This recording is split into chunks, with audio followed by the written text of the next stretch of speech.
Disabled by Wilfred Owen.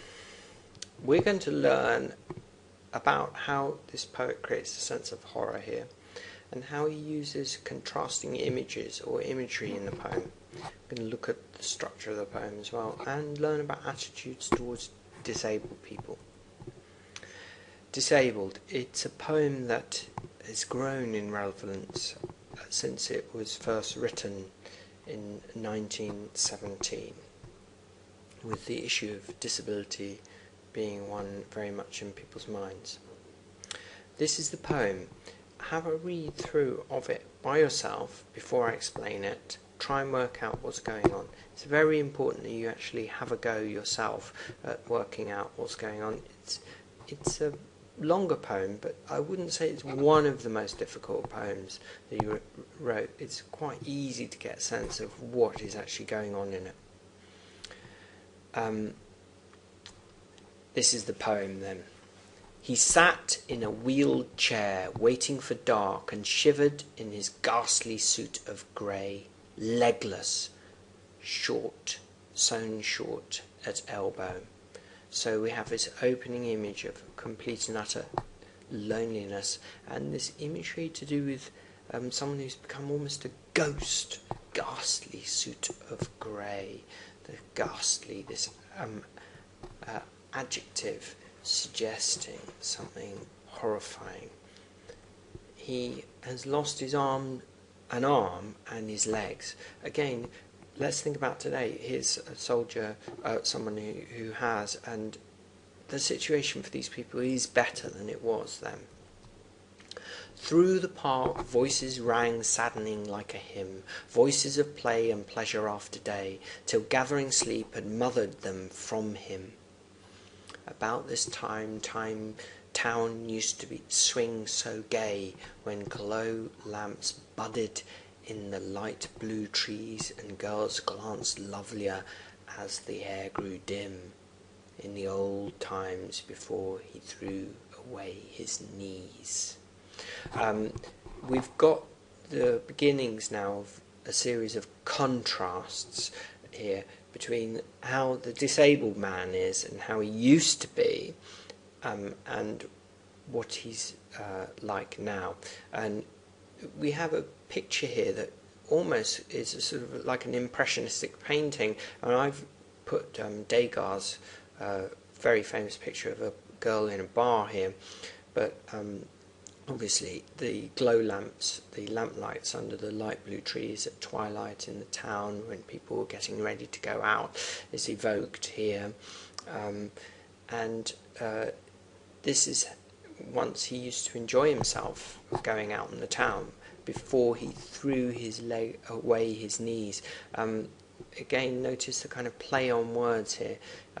It's a sort of colloquialism, it's a sort of slang almost term, throwing away his knees, but it's also he's lost his knees. You throw away your knees, you get drunk, but here you've got this man, he's literally lost his knees. Now he will never feel again how slim girls' waists are, or how warm their subtle hands, all of them touch him like some queer disease. So he will never experience the kind of erotic appeal of life that teenagers, young men experience, obviously. And now they touch him like a queer disease, so he's handled by the nurses, isn't he? And he's treated as diseased. There was an artist silly for his face, for it was younger than his youth last year. Now he is old, his back will never brace. He's lost his colour very far from here, poured it down shell holes till the veins ran dry, and half his lifetime lapsed in the hot rage, and leap of purple spurted from his thigh. So we now learn that he's been bombed on the front, and a leap of purple spurted from his thigh. This image of all the blood spurting out of him as he lost his legs, something that Owen saw himself, people he knew completely losing everything. One time he liked a blood smear down his leg after the matches carried shoulder high. It was after football when he'd drunk a peg. He thought he'd better join. So one time he used to like playing football, sports, and he'd get blood smear down his leg, and he would be held high because he was really good at sports. And after he got drunk, he thought he'd join. He wondered why someone had said he looked a god in kilts. In other words, he joined up for the army for vanity. In other words, he wanted to look good, suggesting this man was a Scottish soldier. And many Scottish people, young men, joined up from local communities to fight in the war, and nearly all of them died. Here we've got a picture of some casualties of war. That's why, and maybe too, to please his Meg, aye, that was it, to please the giddy jilts, he asked to join. He did it to please his girlfriend Meg.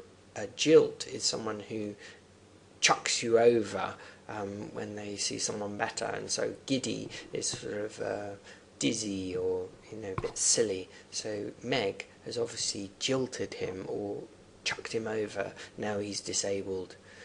He didn't have to beg. Smiling, they wrote his lie, aged 19 years. So he lied on the form to say that he was 19 years in order to join, but he was much younger. Germans he scarcely thought of, and no fears of fear came yet. He thought of jewelled hilts for daggers in plaid socks, of smart salutes and care of arms, and leave and pay arrears, esprit de corps and hints for young recruits.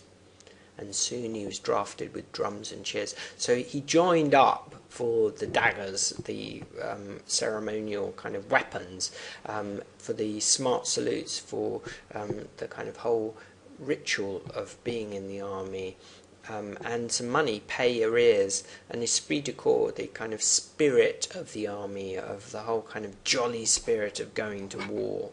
And he left with drums and cheers. So he was part of the early part of the war.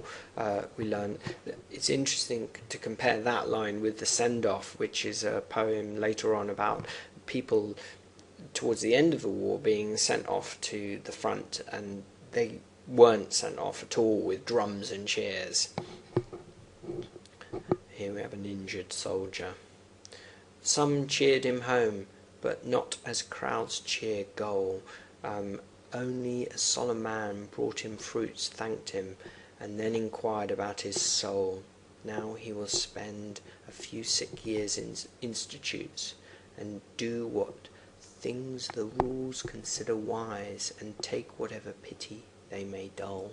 So he was cheered home, but only really in a very limited way, and a solemn man, probably the vicar, brought him fruits and thanked him, and then asked about his soul, whether he's ready to go to heaven.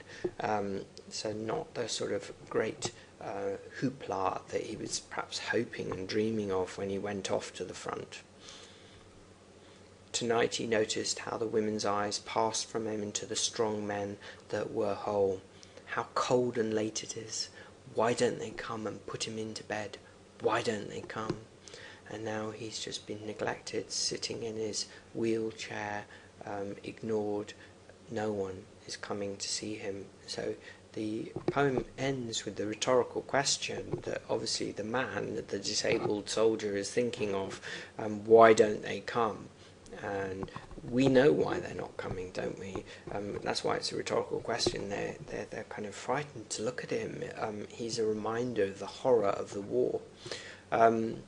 So it ends very, very powerfully in a very simple way, doesn't it? So we've had some quite complex descriptions and contrasts within this poem, but it ends in this very powerful way. This is the first draft, why he joined. Notice it wasn't called disabled, and he's sitting in the park in the crutches, and he shifts the poem into the hospital later on. We've got the rhyme scheme. You can see there A, B, A. He's very carefully worked this poem out, and it does rhyme very subtly. You don't, when you read it out, you don't immediately notice the rhymes, but it's a very carefully crafted piece of work. And then we've got the second draft and the third draft here. So he worked on it a lot. I mean, interesting that very few pictures of disabled soldiers from the First World War. Why not? It's worth thinking about. Why are there so few? We know there were over 2 million soldiers very severely injured in the war. 2 million. I mean, that's a phenomenal number. Yeah, very few photographs of their injuries. We need to think about these questions. Try and answer them as best you can. Why does Owen contrast the voices of play with the man in the wheelchair? This poem is full of contrasts between how the man used to be and what he's like now, what is going on outside and around him, and how his current state. Think about what the soldier used to do in the town and what happened to the soldier in battle. Why did he like the blood smear down his leg? Why is the man ignored now? Do the true and false to check your kind of basic understanding of the poem. It's a fairly simple thing. This is a very useful link with a detailed explanation of this poem. There are a number of poems that really link with this one, Mental Cases and the Letter. And then finally, annotate the poem and think of a creative response to it.